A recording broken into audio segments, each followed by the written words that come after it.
Dear student, आज है हम चैप्टर 7 और इसमें प्राइसिंग में टेक्स्ट अंडरस्टैंडिंग 2 को डिस्कस करते हैं। तो चलते हैं अंडरस्टैंडिंग 2 की तरफ। यहाँ बता रहा है कि टोटल जो है fix cost per annum for a company that makes one product are 1 lakh.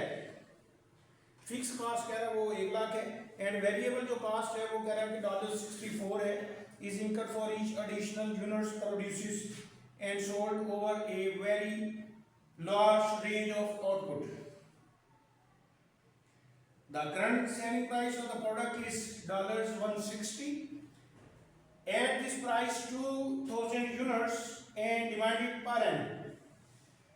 It is estimated that to reach successive increase in price of $5 annually, demand will be reduced by 50 units. Alternative, for each 5 reduction in price, demand will increase by 50 units. Required, calculate the optimal output and price, assuming that if prices are set within each $5 range, there will be proportionate change in demand. और B में कह रहा है कि calculate the maximum profit. अब इसमें हम देखते हैं सबसे पहले ए को। तो ए में हम देखते हैं कि हमारी जो है हम कैसे कैलकुलेट करते हैं इसको। अब इसमें ए में हम देखते हैं कि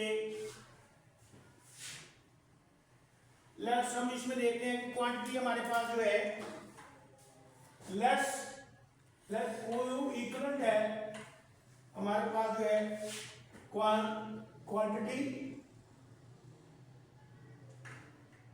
क्वांटिटी प्रोड्यूस्ड और सोल्ड। तो ग्रेडियंट जो है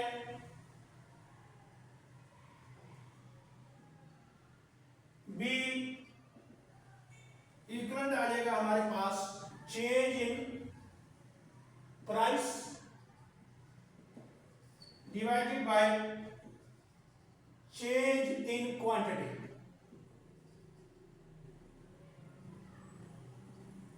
तो यहां हमें वो बता रहा है कि प्राइस जो है वो 5 है। प्राइस अगर 5 चेंज करते हैं तो क्वांटिटी 50 हो जाती है चेंज। तो इसको अगर हम कैलकुलेट करें तो ये हमारे पास जो बी है, बी हमारे पास इक्वलेंट आ जाता है -0.1। तो ये हमारे पास आ गई है। अब हमारे पास अगर हम प्राइस को देखते हैं तो प्राइस हमारे पास जो है प्राइस इक्वलेंट है ए -0.1 क्यू।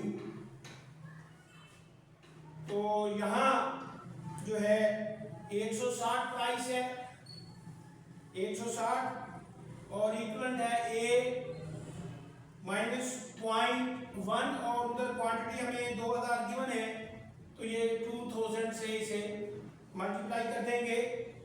तो इसकी जब कैलकुलेशन करेंगे तो ये हमारे पास जो है ये $360 आ जाएगा। अब प्राइस हमारे पास आ गई बी इक्वलेंट 360 फार्मूले के मुताबिक, और उसमें 0.1 क्यू है और एम आर जो है मार्जिनल रेवेन्यू इक्वलेंट है 360 माइनस 0.2 क्यू। तो यहाँ अब हम देखते हैं कि एम आर जो है हमारा वो है एम सी के। एम आर इक्वलेंट है एम सी के। तो यहाँ जो है MC जो है तो यहां therefore 360 माइनस 0.2 क्यू इक्वलेंट है 64। तो Q हमारे पास आ जाएगा Q इक्वलेंट है जो वो आ गया 360 माइनस 64 प्लस 0.02। तो इसकी जो कैलकुलेशंस वगैरह करेंगे,